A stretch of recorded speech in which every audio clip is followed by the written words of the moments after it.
everybody, I'm Tom Vasel, and welcome to Lookback, where I go back and take a look at reviews that I did a year, 5 years ago, and 10 years ago this past week. And I haven't done any 10 years ago, so it's just a year and 5 years ago. But let's see what I think about these now. So last year, this week, I reviewed Gnomopolis. This is a worker placement game with some really nice components. You're placing these little gnomes out, and different gnomes go in different spots.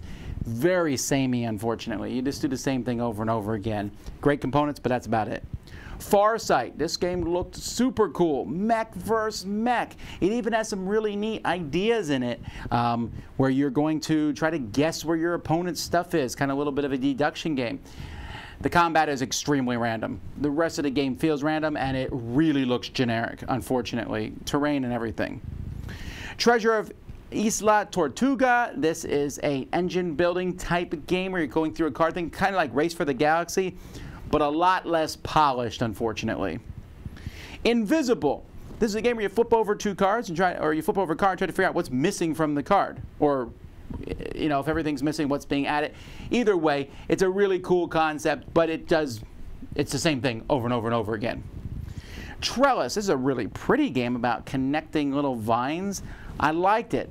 It's not a very heavy game, and it's not a game you're going to want to play a whole lot in a row. Just maybe you'll play one or two times and then put it away and get it out before or after maybe a bigger game. But it's nice, fun, and almost gives kind of that Zen feeling. I took a look at Roll for the Galaxy Rivalry. This is a huge expansion for Roll for the Galaxy. In fact, I probably would have given this a higher ranking had they split it up into 3 expansions. And I know they put them all together for cost purposes, but it makes this expansion extremely expensive. And one of the expansions, which adds more dice and more stuff, great. Then there's a customizable die that you can have that does extra things. That one's decent.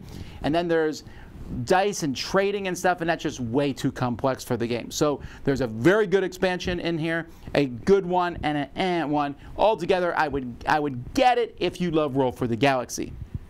Faceless, a game with magnets and a compass, where you're moving around this compass, which is you on the board, but the magnets are pulling you to the bad guy. Has a really kind of a dark kids theme in a sense, like the kids are lost in the woods and the monster's coming after them.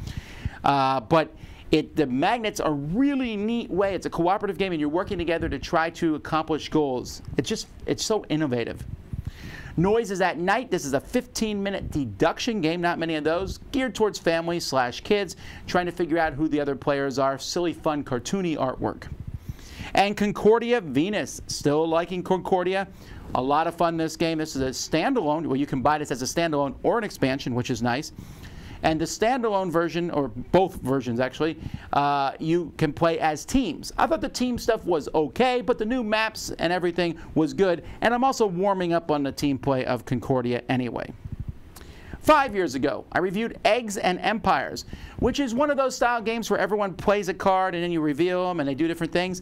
And I usually really like that game, but this one felt fairly generic. It's okay, but that's about it. Easy Breezy Travel Agency was part of a series of games where there was a certain number of cards in the deck, and this one was about sending people on a travel agency, and that was fine. Pie Factory, about building pies, and that was fine. The game I really liked from this series was Isle of Trains. I love trains. And this one would have got even a higher ranking, except for some reason they decided to stick with this. It has a certain number of cards. This one could have done with double the cards, uses cards for multiple things. It's a pretty solid little game. Penny Press.